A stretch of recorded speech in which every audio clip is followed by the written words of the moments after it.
Kapag mahal mo, hindi mo lang iniintindi ang saya niya, kundi pati na rin yung sakit na ayaw niyang ipakita.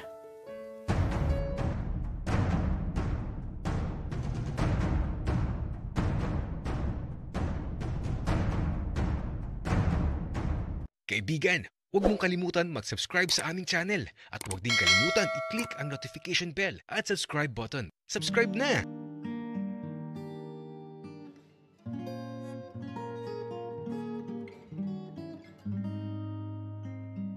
Hindi ko inaasahan na mangyayari ang mga ganitong bagay. Hindi lang masaya, may kakaibang kaba na hindi ko alam kung saan ako dadalahin. Pero bahala na. Pagbalik ko sa silid, nakatingin lang si Santino. Nakangiti siya tapos biglang kumindat. Natatawa tuloy ako. Bakit ka natatawa, Kian? Halika na dito, mahiga ka na sa tabi ko. Bakit? Wika ako. Basta, halika na dito. Ilak mo yung pinto, Kian. Kaya eto, masuno rin naman ako. Inila ko yung pinto, nahiga ako kaagad sa kama sa tabi ni Santino. Naging tahimik sa bawat sandali hanggang sa kinuha ni Santino yung kamay ko at ipinatong niya sa dibdib niya. Agad kong naramdaman yung napakalakas na pagtibok ng puso niya. Napatingin tuloy ako sa kanya na nakatingin din pala sa akin.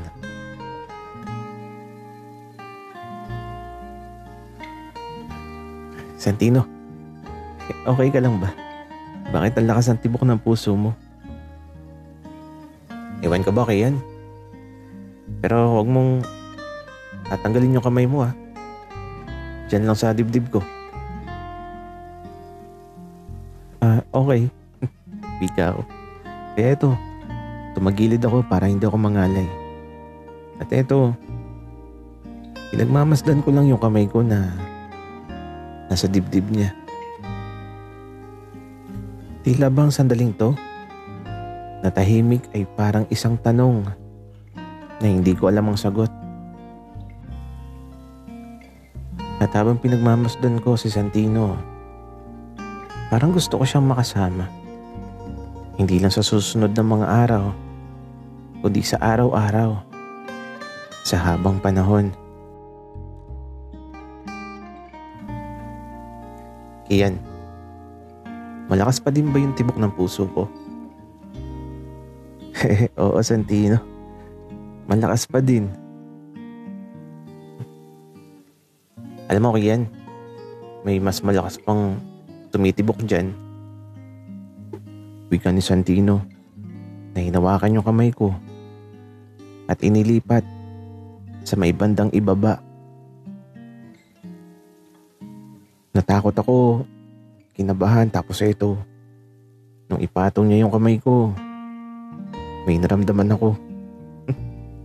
Tumitibok nga naman talaga. Di ko alam kung aalisin ko ba yung kamay ko. Pero kung gusto ni Santino na nakapatong lang yung kamay ko, gagawin ko yun. Para maging masaya siya. Pataba, nakatingin lang siya sa mga mata ko. Nakangiti, tapos ako eto, medyo nahihiya.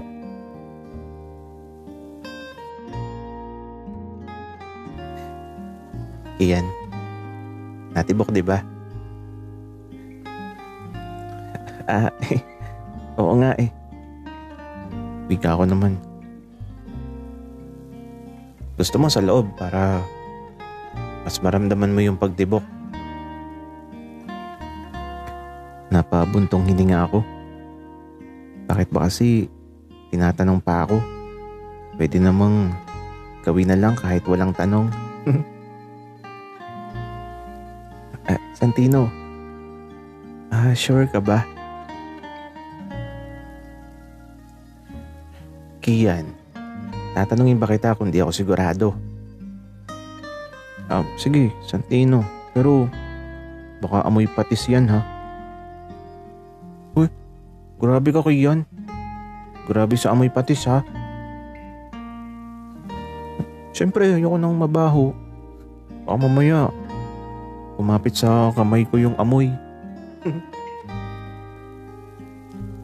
Ang arte mo Kian. Huwag na nga. Wika ni Santino. At ito, tumalikod siya.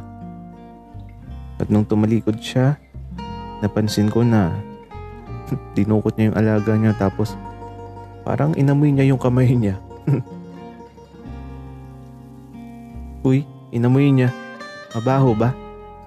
Wika ako. Secret. Wala ka dyan. Matulog na nga lang tayo.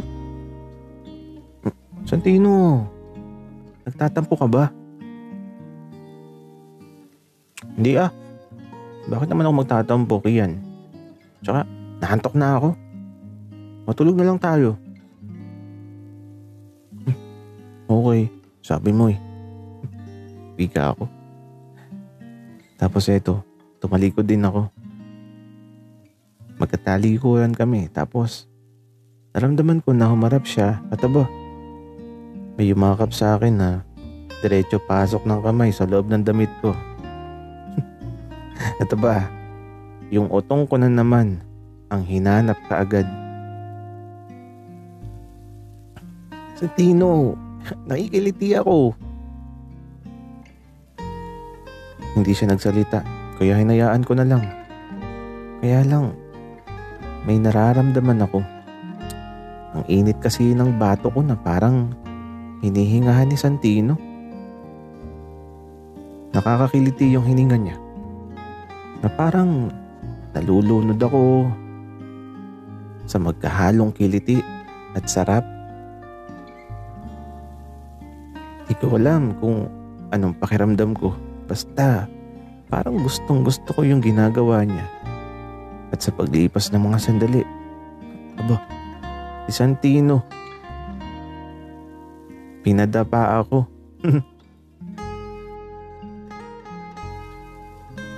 Kian, dumapa ka.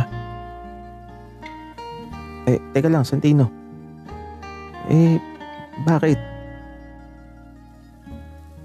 Basta, Kian. Dali na. Okay, sige. Wika ako naman. Nakakaramdam ako ng takot sa pwedeng mangyari. Pero gagawin ko. Kasi gusto ni Santino. Kaya lang, napanood ko na to eh. Pinadapa tapos, ayun na. Kung mangyayari man yun, first time ko talaga. Kakayanin ko ba? At aba, hinawakan na ni Santino ang matambok na mga bundok sa likod ko. Kian, totoo ba to? Aba, oo naman, anong tingin mo sa akin? Nagpagawa. Okay. Ang lambot. Pwede bang ilabas, Kian? Okay lang. Wika ako.